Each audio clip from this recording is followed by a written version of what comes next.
Okay, so hopefully this time you're able to see me and hear me.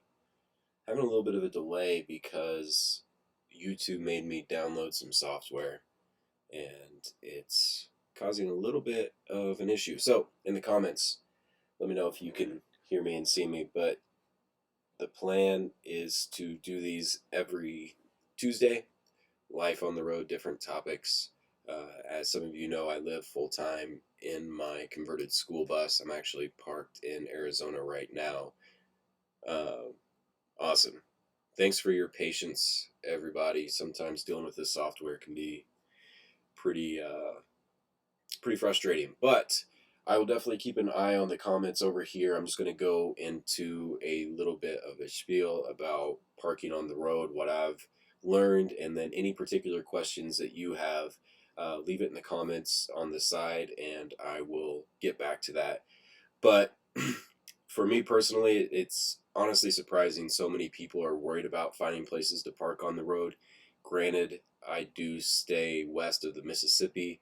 There are so many more parking spots west of the Mississippi. I never really have any issues finding places to park. Right now, I am actually in close to Phoenix, and around Phoenix, it is a little bit harder to find free spots closer to town, being that I have a lot of projects I'm working on in Phoenix itself. I am paying for dry camping outside of town. But overall, it really isn't that hard to find parking if you're out west. Like I said before, I'm very surprised people, like I think it was 41% of people wanted to know about parking on the road. But once you actually talk to people that have been on the road, people that have experience with it, I would say a vast majority say that they don't have any issues whatsoever. I have a 40-foot school bus with a tow car. I never have a hard time parking, whether it be traveling on the interstate, being able to park at rest areas, if you're traveling from spot to spot. Also, there's the option of going off the interstate and going into Walmart's. You just call ahead, let them, or just to see if they allow overnight RV parking, and then you can park there. But it's, I need to knock on wood here, but I've never been in a situation where it's super late at night and I can't find a place to park. I'm always able to find different places. And worst case scenario, you can just pay for an RV park. RV parks range anywhere from $20 to $50, but I typically stray away from doing that. So whenever you get to a particular spot. So, like I said, so on the interstate, if you're traveling around, rest areas are a very, very good spot for me with the 40-foot bus and the tow car. I just park in the truck parking area. And if it does get super late at night, there's no rest areas coming up. Staying at truck stops is always an option. On the way to Arizona, I was in New Mexico. I don't know if you can hear it, but I had a little bit of a cold, so I just ended up stopping at this small truck stop. I parked over to the side, went to bed early, woke up early, and was back on the road. That was no issue whatsoever. Now, when it comes to getting to a particular state or spot where you're trying to find parking, there's multiple apps.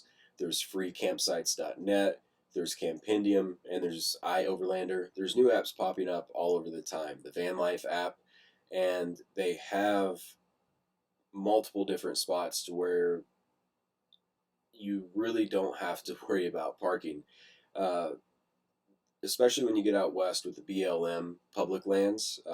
Typically, you're able to stay 14 days at a time. Sometimes you need different permits. For example, here in Arizona, they do have BLM passes where it's $180 for the entire winter. So if you're spending your entire time out in the winter, or your entire time out in the desert this winter in Arizona, you pay $180, and a lot of times that will include your water, your dump, your trash, so you're able to park out in the middle of nowhere. You're able to have your utilities. You do have to pay, $5 or $10 to fill up your freshwater tank, but typically in different areas they will have a pass where you're able to just pay one fee. Now, for me, I typically stay away from paying anything whatsoever. So, with Campendium, which is the website that I use the most, I typically find the best spots. I'll just hop on there.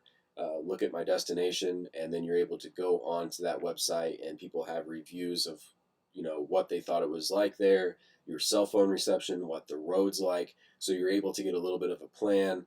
And then what I'll do as well is go to Google Earth and be able to get a satellite view, so I have a little bit of an idea of how to maneuver my bus. So, for example, I can look at Google Earth and see a flat road where I know I can unhook my car if I need to, maneuver the bus in, reverse. You can't reverse with a tow car. So there's tons and tons of options out there. And it's really not just painting a fairy tale picture. Like once you get a little bit of an idea of, the lay of the land and using the apps, it's incredibly easy to find places to park. I was more surprised people were not worried about making money on the road or, building the rig. Where when it comes down to it, this aspect of living on the road, finding places to park, it's really not that big of a deal. And I don't know how it would work with the school bus not being painted and everything right now, but when I had my Class A with a tow car, it was not uncommon to actually just park in neighborhoods with a tow car. The Class A was a newer looking rig. It looked a little nicer, and we really didn't get much out of the rig. Where we were actually in Sisters, Oregon, which is a little bit of a well-to-do area, and just parked right in the middle of the neighborhood. And woke up early in the morning, didn't have cops come over. It was obvious that we were parking in the rig. Woke up, waved to the neighbors, they waved back, came over and said hi, and we were on our way. Whereas with the school bus, I'm not too sure that would happen. We might get a knock in the middle of the night from cops if I tried that with the school bus. But a lot of times, I'll just go out to BLM land, which is, Bureau of Land Management, which is a little bit out in the middle of nowhere. Before I got here to Arizona, I spent a month on BLM land in Montana. And once I left there, then I ended up parking at a friend of a friend's place in Kansas as we worked on projects in the bus. Uh, so you have the option of doing the public land, BLM land. You have the option of staying at friends' houses or friends of friends' houses, especially if they're a little bit out in the country. And, worst case scenario, you could always just pay for, parking in a particular spot. The spot I'm at right now, it's near Phoenix, and you're able to pay like 16 bucks a night for dry camping. I'll only be here for a couple nights. I'm just here hanging out with friends, and then I'm going to be heading out to Quartzsite, which is more in the desert, and be able to park out there for free and just hang out with everybody. So if you have any questions about finding spots on the road, be sure to leave that in the comments, and I'll get to that. Jackie asked, "How about East Coast then? Florida isn't very friendly to park your home." Yeah, Jackie. So I honestly, if I never take this rig east of the Mississippi, I'm going to be okay. Uh, my priority is to live simply, live cheaply in this school bus. And once you start getting more out east, it's just a lot more congested. There's no public land, BLM land, really. You're always paying 30, 40, 50 bucks a night just to park your rig. And that's just not worth it to me. So when it comes to the East Coast, I know a lot of people that will be from the East Coast. They'll build their rig, and the first thing they do is head to the West Coast or west of the Mississippi, doing the Colorado public lands, Wyoming, Montana. Uh, out here in Arizona is obviously pretty massive. There's plenty of spots down in Texas. And, a lot of people that I know on the road, they do the same rotation as me, where once winter starts coming, they'll do New Mexico, Arizona, Texas, and once summer starts hitting, then they'll slowly move their way up north, the Pacific Northwest, Montana, Idaho, Colorado. They'll actually go up in the mountains of Colorado when it starts getting warmer. So, there's plenty of options just out east. I don't even really bother myself with it because it is so difficult to find boondocking free spots out there. And that's not to say there's no parking. There's tiny home villages popping up everywhere. So there is the option of actually, you know, parking at a tiny home village out east, but then you're paying the monthly fees, and that's just nothing that I really get into. Hey Jess, Virginia, hello from Kansas. Yeah, just there. Good old WCAM Studios. What's up, bud? Awesome, you framed the picture. Yeah, if you have any questions whatsoever, leave it in the comments. Again, I'm not necessarily a pro at finding places to park. I have my own little niche. I know people with traditional tiny homes, it is a little bit harder for them to find places to park because when you get to some of the remote places with rougher roads, it's harder to get one of those pull behind tiny homes. But a lot of people that build those, they're building those to stay in one spot to hang out and not really move that much. Where a lot of people, with the school buses, with the camper vans, we're just a lot more mobile and we're able to go down some a little bit more tricky roads, and our rigs hold up better. I think a traditional built tiny home, it's a lot harder on those things to move consistently. I know a lot of people that live in those, they do have a hard time finding, uh, or not finding, but having a hard time keeping those things nice and healthy on the road. Those are typically set up to travel somewhere, be set up for a year or two, and then once you're done there, then you can move somewhere else. Whereas these school buses are a lot easier to move around, build a lot more for the road. WCAM Studios asks, "What's the story on Led Zeppelin?" So, I recently purchased my original camper van back. That was Zeppelin One. The school bus is Zeppelin Two. I'm a big Led Zeppelin fan. I purchased that camper van back, and I will be having somebody fly up to Alaska and drive it down. He's going to be vlogging his travels in the camper van, so that'll be another YouTube channel popping up. White Elephant doesn't pertain to parking, but do you watch anime? I do. I love some Fooly Cooly.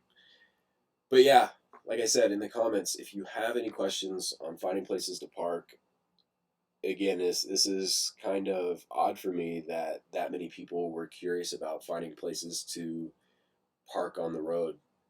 I guess it is not too intuitive until you actually get on the road and experience it and see how many spots are out there, how many spots that are just absolutely gorgeous that you can park for 14 days for free.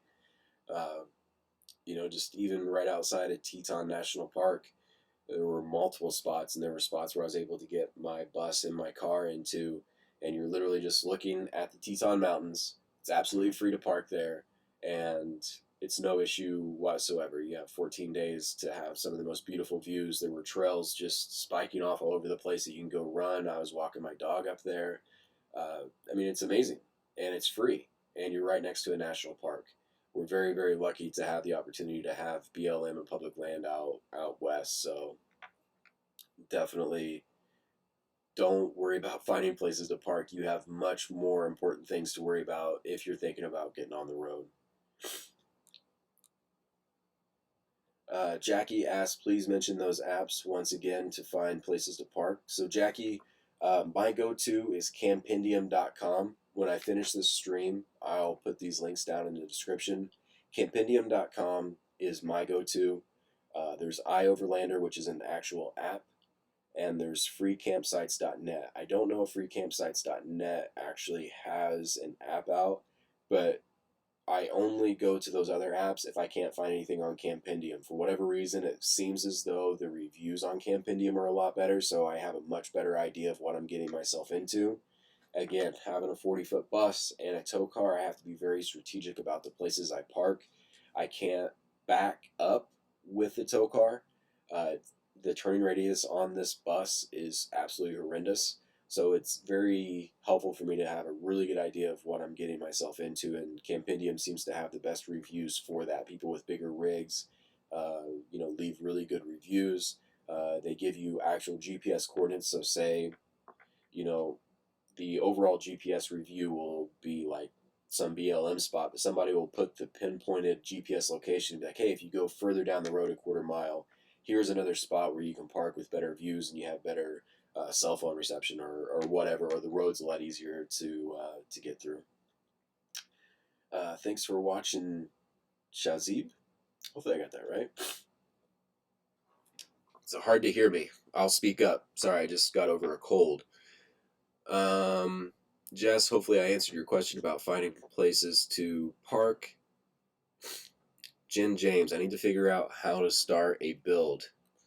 Well, to start a build, you need to figure out which platform that you want to go with.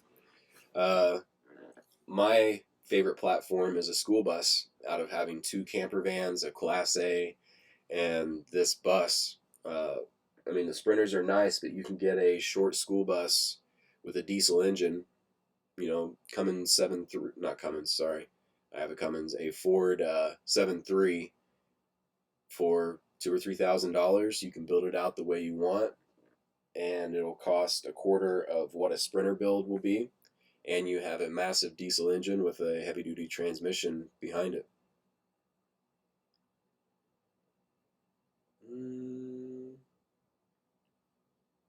So, if anybody else has any questions besides White Elephant about random things, leave it in the comment. But yeah, in terms of starting your build, I mean, finding places to park is part of that equation because obviously, if you have a camper van, it's going to be a lot easier. I just got to Arizona. I went and restocked my fridge. I went to a Fry's in the middle of northern Phoenix, and I saw two stealth camper vans just parked to the side over there in Phoenix, where they're right in the middle of town. They had safety lights right above them, and they're able to stealth camp. They can probably go from Fry's to Fry's, hanging out in Phoenix. Where obviously in my bus I'm not able to do that, but it really comes down to what you're trying to do. I knew that, being in towns, being in cities is not something I wanted to do. I wanted to be out in the middle of the country, have my tow car to bounce back and forth if I wanted to, but I didn't have to be in the middle of everything. So that is something to consider as you're starting your build as well. What's up, Chris? Chris and I are going to be sourcing on later this week to flip stuff on eBay, and maybe we can do another live Q&A about how I've been making more income on the road. I started going to garage sales and estate sales and buying items and then flipping them on eBay for a pretty decent profit. Actually got 5 items I need to ship out today. Uh, so we'll be doing that. Megan Harris, thinking about travel nursing with my family of 5 in an RV. What are the best states for RV parks? That is a very loaded question, Megan, because it is all personal preference. I honestly, personally do not like RV parks. They fit you in like sardine cans, but I totally see your situation where if you're a family of 5, you need to have all the power you need, all the water you need. Uh, that's going to be personal preference to you, but one thing I will suggest to you is do a Google search on Thousand Trails. They have an option where you're able to buy packages to where you pay like a yearly fee, and then you're able to stay at their parks for X amount of days. So I know travel nursing, you typically have a 2 to 6 month contract. Correct me if I'm wrong there. But you're able to stay in one spot for X amount of days and then you move on to different spots. So if you pay for that Thousand Trails membership, you'll be able to have access to all these different RV parks. I do know they have limit stays, but that might be something you can negotiate with someone. Uh, but regardless, travel nursing is an amazing income. I know multiple traveling nurses. I know traveling PAs that are able to work in the medical field, make great income, plus get their stipend, and be able to experience this amazing country by RV and make a great income. So maybe look into Thousand Trails, Megan. And also, it's going to be personal preference to what you want to do. I mean, if you like the desert, obviously you can do New Mexico, Arizona, Texas. If you're wanting something a little bit out in the forest, Oregon, Washington's absolutely amazing for that. If you're something a little bit more remote, Idaho and Montana are absolutely fantastic. It's really what you're going to be looking up for. Is it okay to get free water in the USA? Yes, Pedro. You can find free water a lot of spots. The place I was parking for free in Montana for a month, there was an RV park that I would go and get water from, not water, but just small food stuff. And I would go say hi. I would, oh, I know what I got there. I was getting fly strips. There was a bunch of flies everywhere, and I had to get bug spray. So they knew me. I talked to them, and when I was about to head out, I asked if I could fill up on water, how much that'd be. Like, oh, don't worry about it. Just go ahead and fill up. And that was 200 gallons of fresh water that I got for free. So that's something to consider. Froglet, please remember restaurants are for vehicles. Vehicles, salmons, please don't park on the sim. I think what he's saying is not like RV shouldn't park at truck stops because those guys are trying to find places to park, and that's actually an interesting subject. So there is a huge debate in the RV community if RVs should be allowed to park at truck stops. And I'm not going to get into what I personally think about it too much, but I will say that truckers also use rest stops where RVs are supposed to go otherwise. And typically, say there's 15 spots, late at night when you're trying to find a place to park, there will be two or three RVs and the rest will be trucks. Granted, they are on the road trying to make a living, but technically, I'm on the road trying to make a living as well. So, if I'm absolutely dog tired to where I can't find anywhere, then I will bite the bullet and stay at a truck stop. But that maybe happens throughout the entire year, like the entire year. Maybe happens two or three times. If I can avoid it, I will. But if I'm that tired and I'm starting to nod off while I drive, I'm sorry, I'm going to stop at an RV park because all the rest stops are absolutely full of trucks. So that is something to consider. Hello from Orlando. Hello, Charles. Yep, just dropped off my pup. Hello from Kansas. KOA parks are great in the eastern state. Yeah, Charles, you can stay at KOA, but the fact of the matter is they are expensive. When you're paying 30, 40 bucks a night to park your rig, that does not make sense to me. Hello, Danielle. Okay, I'll get to a couple more questions here. Frog, have you been to Coeur d'Alene in Idaho CDA? Coeur d'Alene is one of my favorite cities or towns of all time. They actually have free parking next to the library in Coeur d'Alene for RVs. So if any of you are considering traveling through Idaho, there's an amazing free spot, right? Like you're overlooking the lake. You're next to all these awesome restaurants. You're right next to the library, the free public Wi-Fi. There's a pretty awesome spot there, and it's right next to a trail. Coeur d'Alene's an amazing little town. I highly suggest you guys check it out.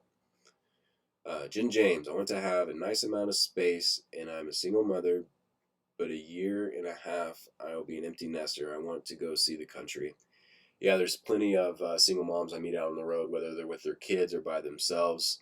Uh, Personal preference, maybe rent a Class A RV, Class C RV, see what it's like. Maybe rent a camper van, do an Airbnb with a school bus. There's plenty of options for you to go out there and get a little bit of an idea of what you're looking for. You just have to search. I mean, just Google Airbnbs in your area of camper vans, tree houses. Tree house obviously you're not going to take it on the road, but it'll give you an idea of a small space and what you might want in your rig. Do you think it's more expensive boondocking in a camper or owning a home or just paying a mortgage? Seems by the time you add up insurance, registration, breakdowns, food, gas, etc., seems to be the same. That's a good question. So I do live as cheaply as possible out in the middle of nowhere, BLM land, just take my tow car into town. My total expenses last time that I added everything up, this includes diesel, this includes cell phone, this includes insurance, health insurance, like every single cost that I have down to the $5 a month subscriptions up to my health insurance per month. My cost to live on the road is $1,600 per month, everything included. Uh, so if you're able to pay that in a house, then you're doing pretty good. But my guess is living in a house after paying for everything, including your food, including your cell phone, including your health insurance, if you have health insurance, vehicle insurance, uh, that is it's gonna be a lot cheaper living on the road. And I have extra expenses that most people do not have. That $1,600, by the way, is included a $200 stipend, if you will, for repairs and breakdowns and maintenance. So my actual costs are about $1,400 per month, but I just add an extra $200 per month. That will equal out the costs of repair on the rig, oil changes, all that good stuff. So I think it's a lot cheaper, to be honest. But then again, you're not necessarily investing into a home. When you have a home and you have a mortgage, you're investing into a piece of property and a house. So that's a little bit of a different scenario, but it's much cheaper to live on the road. And most people that I know live on the road. They're spending 800 to 1,000 a month. I just have extra expenses from running my businesses online and everything. Doug's out. Hello from Western New York. Your bus will fit in my driveway. Just don't hurry. 10 inches of snow. Thanks for the offer, but yes, I will not be in snow in this rig. I'm staying down south for the winter. So I'll get a couple more questions. The last question I'll answer is Bridget Bushcraft and RV life. Um, Habib Sarah, what are you going to do if your rig breaks down, and where are you going to fix it? So if your rig breaks down on the road, that's your home. You got to get it fixed. I do have rainy day fund. Like I said, I basically put back $200 a month for rainy day fund. But what it really comes down to is general maintenance on your rig, knowing what could break and getting that looked at while you're at a mechanic that you trust. So here in Phoenix, I have a mechanic that any big repairs, anything that I do, I always take it to him. I have him look it over when I first get to Arizona, and before I leave Arizona in the spring, I'll have him take a look at it again to make sure everything's good to go. It's preventative maintenance. That's what it is. Of course, I could throw a rod in my Cummins 8.3, but my Cummins 8.3 engine has 150,000 miles on it. I've been taking care of it. It gets all the premium, all the premium. What's the word I'm looking for? Scheduled maintenance. So I use really good oil, really good filters. I don't really push the engine too hard, and if it does break, I'll just have to get it fixed. I mean, that's one of the things you learn on the road, that things happen, and you can either flip out about it and make it a huge deal, or things happen. You can't choose what happens to you. You can choose how you react. You take the situation, you try and make the best of it, and you learn from it, and you go on. So that's you just deal with it. Kate, when driving, be safe. Whatever you have to do, truckers will appreciate that as much as you do. Yeah, you don't want to be sleepy on the road, doze off, and Lord forbid you nudge into somebody on the road. Froglid, thank you. Let's thank you. You're welcome. Yep, good old Wichita. So, bushcraft. New to one of your lives. Freezing is a camping resort here in Indiana. Yeah, be warm out there. It's pretty chilly in Indiana. My grandma texted me today and said it was snowing and cold. I'll go ahead and answer these last couple questions and jump off here. I got a lot to do today. Got a lot of eBay stuff. Just got over getting a cold. Just got to Arizona. Putting a ceiling on the bus. Gonna be very busy here. We live in an apartment for 5 months out of the year. 1,200 per month debt free on the road. We live on the road for 900 give or take, but we travel fast. Yeah, so the it really depends on how much you travel. So when I was in Montana just boondocking for a month, I did not spend any money on diesel. The bus was parked. I moved it maybe 200 feet the entire month just to go fill up water, and then I had my tow car. So my cost per that month, food, fuel for the car, all my regular cost per month was probably about $600 for the entire month. And when you actually stay in one spot, you're not spending a lot of money on fuel to travel, because that's your biggest expense. For me, it cost me $300 to fill up this school bus, and if I don't move, that's a 100-gallon tank. It goes really really slow. Like the tank lasts forever. Whereas when I traveled from Wichita, Kansas to Arizona, I spent about $450 in diesel. So that gives you a little bit of an idea. Danielle, the 4 years for Hit the Road just takes some time and effort to get on the road, but it's well worth it. Thanks for all the great info. Okay, last question. Jackie L. How do you leave your home parked and locked up safe if you have an emergency and have to fly out to another city? So what I'd probably do in that situation, if I did have an emergency, I would just find a storage unit. So there are tons and tons of places that take RVs.